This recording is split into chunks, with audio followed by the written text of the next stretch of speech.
Okay, wabii ati hoo mee mudannoo wajjin dabarsitan keessaa tokko waan nama kofashiisu wanti ati baay'ee itti kolfitu.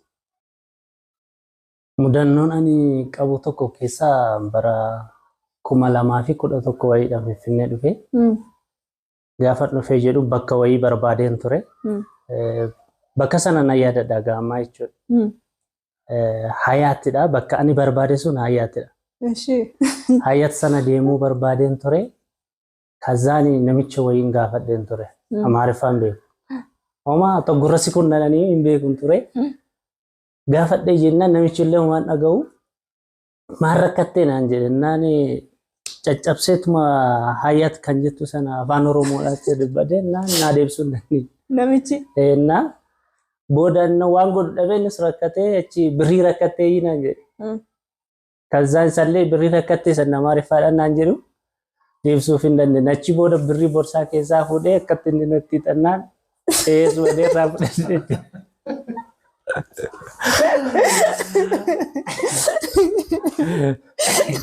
Injira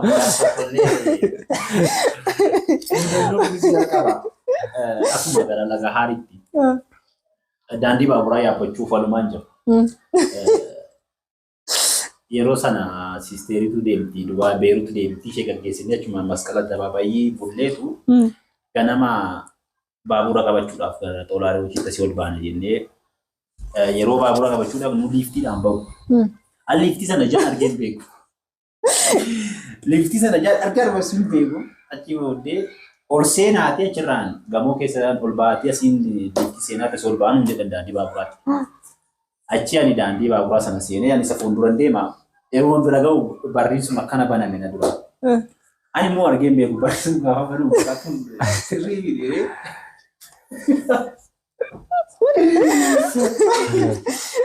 Bakka namni keessuma bu'ee bakka namni dhufee seeni ani utaalee keessaa bahe bakka.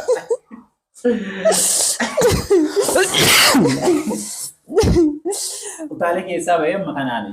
Addisi duubatti deebi'ee inni seene nama wajjiniin seenee asii ol ba'anii dhaqanii daandii baaburaa qabatanii addisii gadi bu'ee erga isaan ba'anii dhaqanii daandii baaburaa qabatanii ani lafa dhaabbattee soolaarii addisii achi keessa seenee Keessa baate. gisee lammataa isin. Waaw dhugaa mudannoon keessan baay'ee nama dhiba. Ati bakka gaafachuutti birrii argatte hanqi immoo.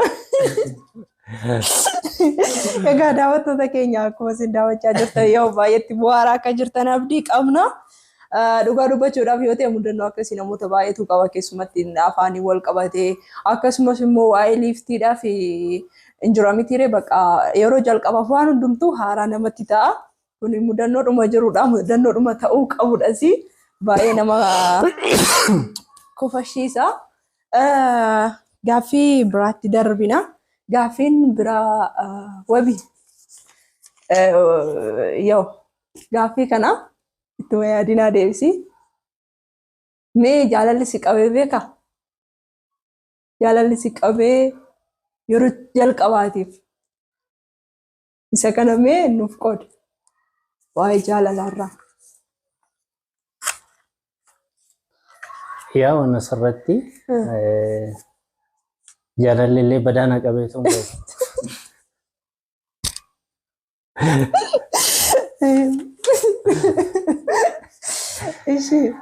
Gara kutaa lama baradhaan ture. Yeroo tokko wayii mucayyoo wayii wajjin kan teenyudha. Ishirraa jaalalli na qabee ture. Kazaan isheen na bira teessi. An xiqqoo gobotaa innati kana hordofa yeroo sana badaa assaamintiin itti kennamte kana badaan hojjedhu. Isheettan kennadha. Isheen assaamintii kan ishii dhiistee kan hojjettee fiddi. Guyyaa tokko wayii guruppiidhaan shaniin haa tokko qoodamee jirruuti. Achi keessatti an hojjedheen dhumna isheen hojjettee dhufte akka carraa guyyaa sana inni ittiin kennanneen ture isheetti. Mucittiitti. Kazaan bakka koo barsiisaan maaf hin hojjenne inni jedheeni duratti ishee waan naa hojjettuuf sababii kootiif ishee rukute. Achirraan kan ka'u akkam rukuttaa dhiyeenillee barsiisaa sana waliin walitti bu'ee. Sababii ishee jaallattuuf jechuudha. Okay, kun yeroo kutaa meeqa barattudha yaani? Biyya Kutaa ol lama keessa. jirtu kutaa lama. Yoo laalagaa daawwattoota keenya kutaa lama ta'anis jaallachuun hin jira.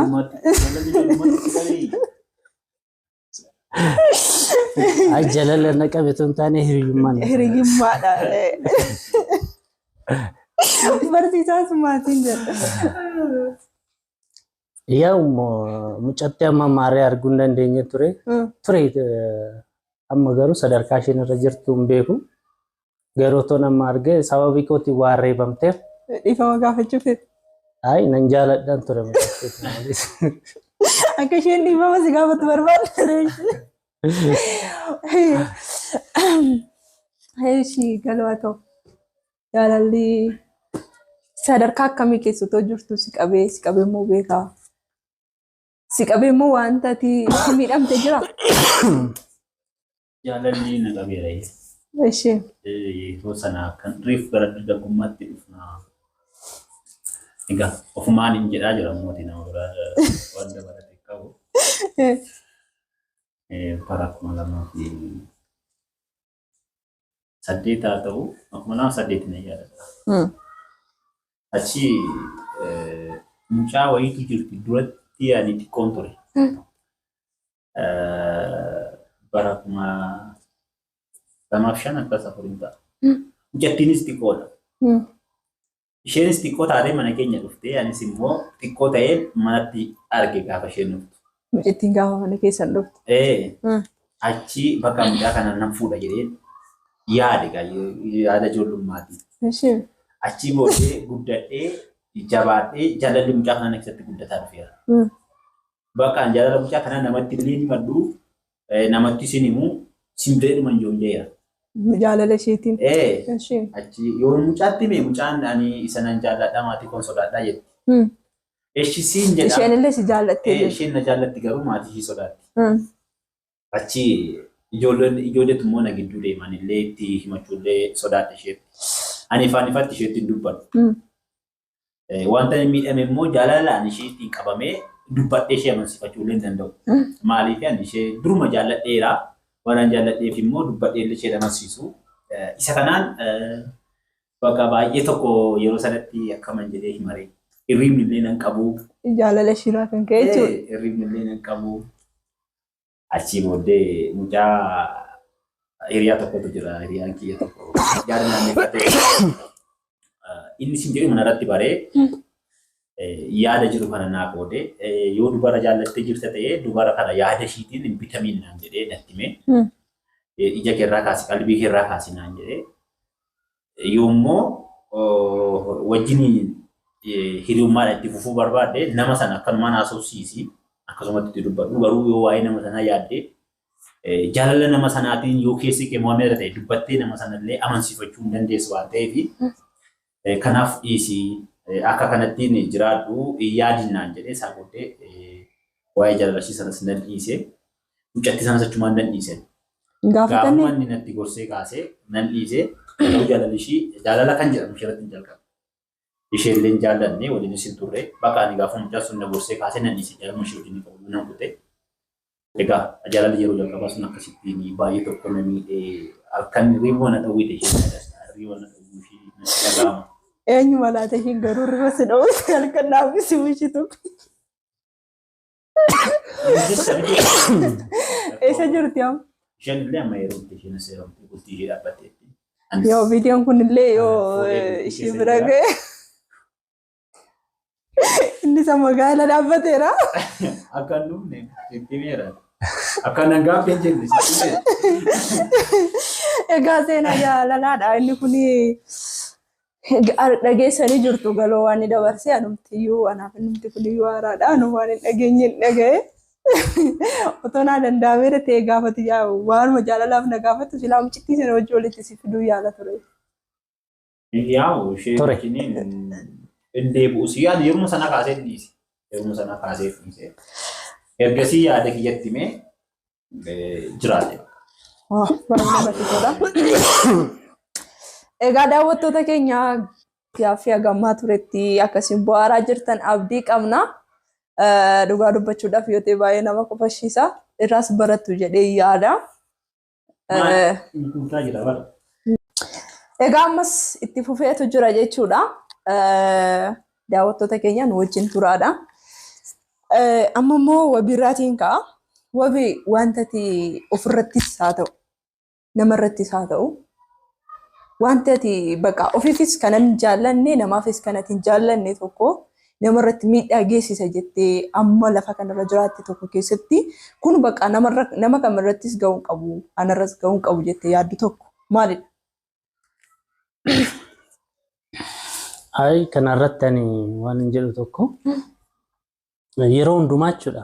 Haala jireenya kiyya keessatti namni waan hedduudhaan abdachuu danda'a. Ani garuu hojii harka kiyyaa bichaatti amana.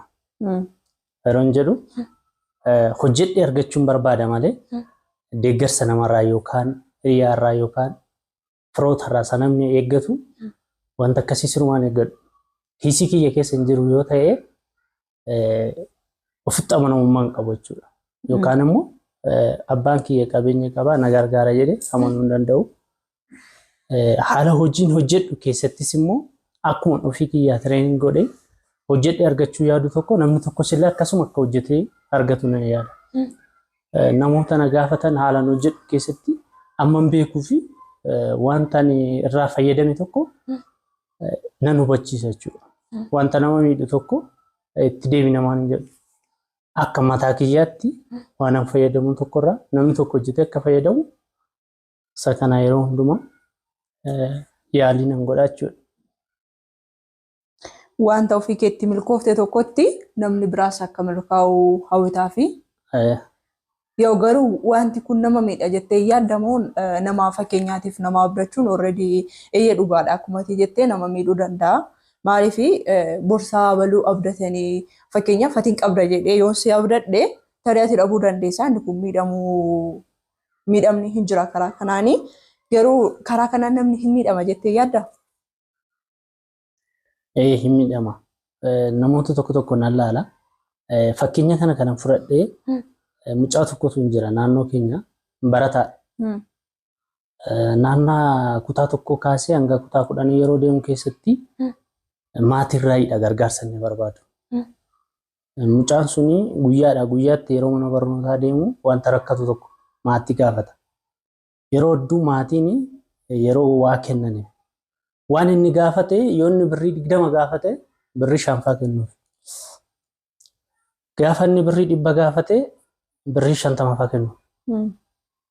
Isa kanaafi harka namaarraa eeggachuurra guyyaatti mucaan kun dhabee bu'aa deemutu jira. Guyyaa tokko waan inni yaadadhu keessaa mucaadhuma kanatu moobaayilii wayii bitanii fi maatiin isaa harka isaarraan qabu bitanii fi moobaayiliin sun akka carraa taate jalaa gubatte. Moobaayilii sanatti deebi'ee waan hin bitatu dhabee ani yeroo sana keessatti kutaa 3 baradhaa mudannoo isaa akkasii yeroon harkatti argee achiin booda barnoota dhiise waggaa 2 jechuudha.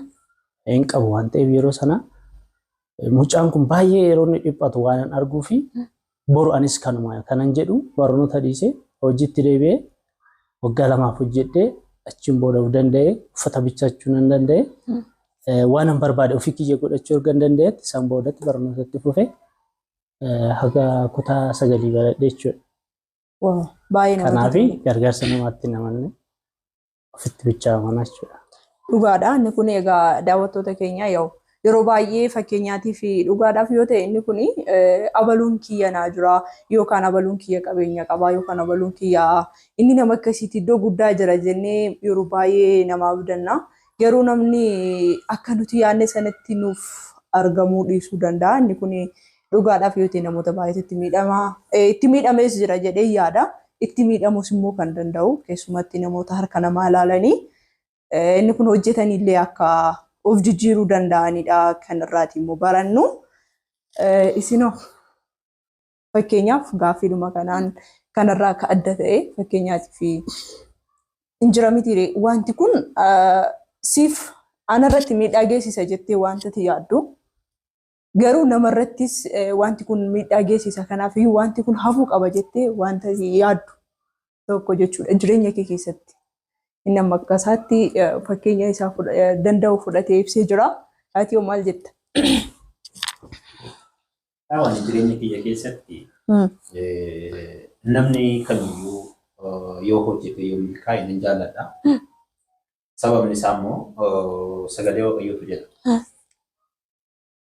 Akkuma ofiif gaarii yaaddu namaafis gaarii yaadi jedha. Tokko namni kamillee hojjetee otoo guddate otoo jabaate nan jaalladha. Anis immoo hojjetee guddachuu nan jaalladha. Ofiifis namaafis kana na uwwisa kana. Wanta ni jibbumoo biyya lafaa irratti hiyyummaadha. Sobadha.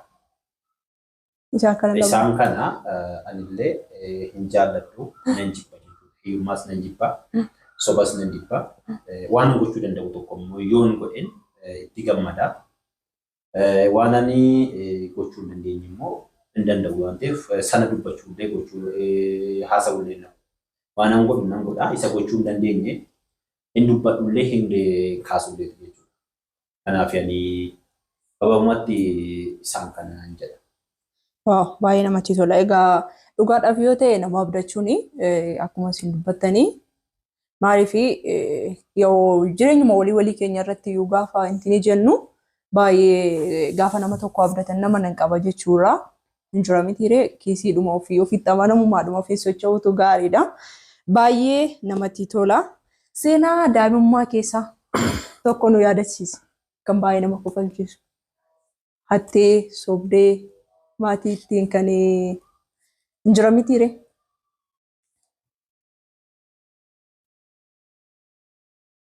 Seenaa daa'imummaa keessaan waan an godhe tokko keessa. Tokko. Seenaa daa'imummaa keessaa waan an godhe tokko keessa yeroo itti birrii of harkaa dhabu jechuudha. Waan an bitachuu barbaade tokko mana barumsaati. Shankora wayyaa ta'u, karameellaa wayyaa ta'u. Gaafa yaadu barsiisaan birrii fidaa koottaa birrii haga kanaa jedhee maatii sobee irraa fudhadhee. Garuu barsiisaan sun nan gaafanne hawwiidhuma kiyyarraa hangan keessa. Egaa seenaan daa'imummaa nama kofalchiisu isa kana dhugaa dubbachuudhaaf yoo ta'e wanta inni kun yoo namoota baay'ee jira yookaan seenaa namoota baay'ee jedhee yaada akka kiyyatti illee mudannoo kana nan qaba. Yaa otoo barsiisaanii kana godhin jedhin kana godhaan hin jedhee yookaan hojii aatiiti jennee yeroo baay'ee maatii keenya irraa birrii fudhannee shankoolaa, karameellaa wantoota akkasiidha kan nuti fayyadamnu. Inni kun amma maal ta'e sitti argama? Kun yeroo sana keessatti sababiidhuma kiisiidhaa waa dhabuu qofa. Waa qabaadhee waan hin sobadhee yaadu. Harkaa dhabni immoo nama achisiifus nama sobsiifus waan darba godhu. Ani kanan jedhu eenyutu isinitti mee har'a uffata wal fakkaataa uffattanii jirtu? Maaliif? Satu sirraa korroje moo situ sarraa korroje? Ani uffata ganuu mana yaadee uffadhee bahee. Ani uffatee narratti arginaan ol galee deebi'ee uffatee qabu. Akkinillee yaaduma uffatee bahee. Ani yaaduma uffadhe kiyya natsaa dhallee kan isaa cicciteera irratti. Na akkasii gaa uffata dhugaa dubbachuuf yoo ta'an yeroo baay'ee jaalala keessan irraa wanta baradhe tokko agan isin faana turetti otoo itti yaadiin illee uffata wal fakkaataa uffattu kinoo ammallee isin irratti ilaalletaniin baay'ee na dinqee. Inni kun immoo har'a duwwaatu hin ta'e yeroo baay'eedha. Keessumatti immoo gaaffii tisheertiitu wal fakkaataa, gaaffii surreetu wal fakkaataa. Isin namatu wal fakkaataa bitatamoo akkamitti uffanni keessan akkas ta'a qo'a? Waan wal faana jiraattanii fi waliin suuqii dhaqxanii akkas gootumoo akkam? Yeroo nuti wal faanallee bitannu sin jira. Garuu immoo wal faana bitachuun guyyaa tokko kan uffadhu yoo hin jedhu uffatu. Uffata akkasii wal fakkaanna uffatu. Yaa hundi waan uffata tokko uffatee sin jiru walitti keessa jiraata.